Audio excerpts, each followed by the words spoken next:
Okay, folks, I'm trying to be faithful to talk about on camera whatever I've been watching lately, and we are going to be reviewing a movie that came out when I was about a year old, 1988, The Great Outdoors, directed by Howard Deutsch. I believe another movie of his that I have watched in the past, I have not talked about it on camera, is Dutch.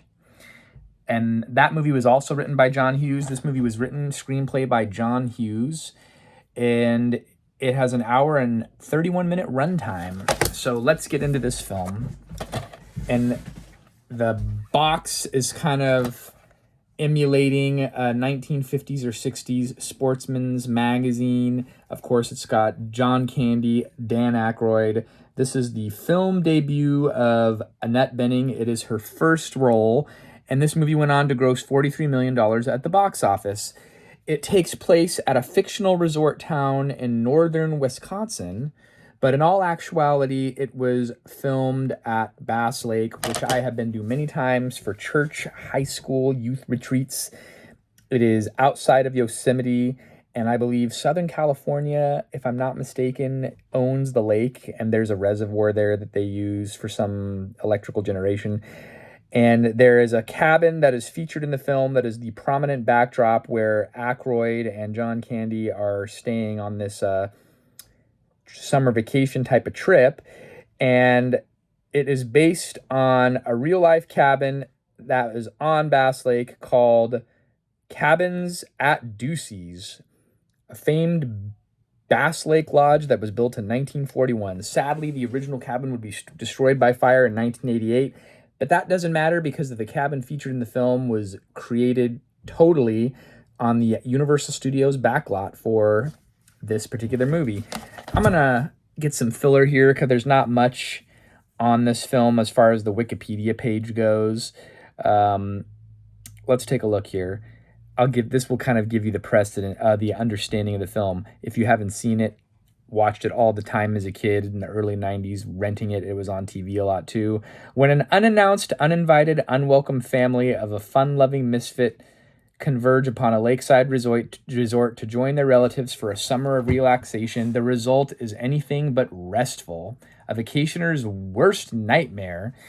So basically, the John Candy is a family man there with his two sons and his wife, and then his brother-in-law, whose name is Roman, played by Dan Aykroyd. He's kind of a scumbag guy from the finance world, portraying himself to be super wealthy when in all actuality he is floundering financially. So he's coming there acting like instead of going on a European vacation, they wanted to spend times with their immediate family, which is a guy's, to just get him to give him some money, as we find out in the end of the film. There's lots of funny scenes featuring raccoons where they have closed captions showing communication between the raccoons, and I can remember that from as a kid. Raccoons raiding trash cans there. And then the famous thing is this bear. The other famous scene that sticks out in my mind more than any of the scenes, and I can remember this as a kid vividly, is John Candy eating a 76-ounce or 72-ounce cut of beef. And then you get a t-shirt and everybody eats free at this one steakhouse. So those are fondly emblazoned on my childhood memory. Does it hold up? Well, let's talk about it. It is an 80s classic. Obviously, it's written by John Hughes. He wrote so many of those 1980s, this genre style of movie where there's always going to be some heartwarming ending.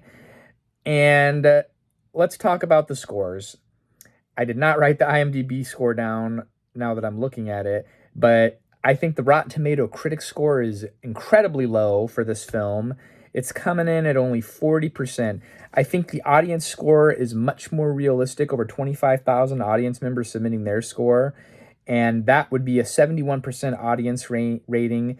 And even though it does check all the boxes for nostalgia from my youth, from when I watched this movie multiple times as a child, I'm going to go 3 out of 5.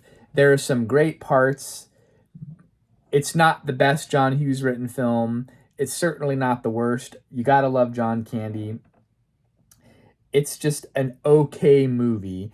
And Dan Aykroyd has wanted a part 2 of this movie made as recently as 2017. I think he was talking about getting a part 2 of this film. I don't know how that's possible without John Candy anymore. And, you know, we don't have John Hughes anymore to write it, so let's let that live in the past and let's come up with some new original ideas. It's a classic. It's not the best, like I said, Hughes film, but it is enjoyable if I will watch anything with John Candy and Dan Aykroyd. Until next time, we'll see you then. Thanks for watching.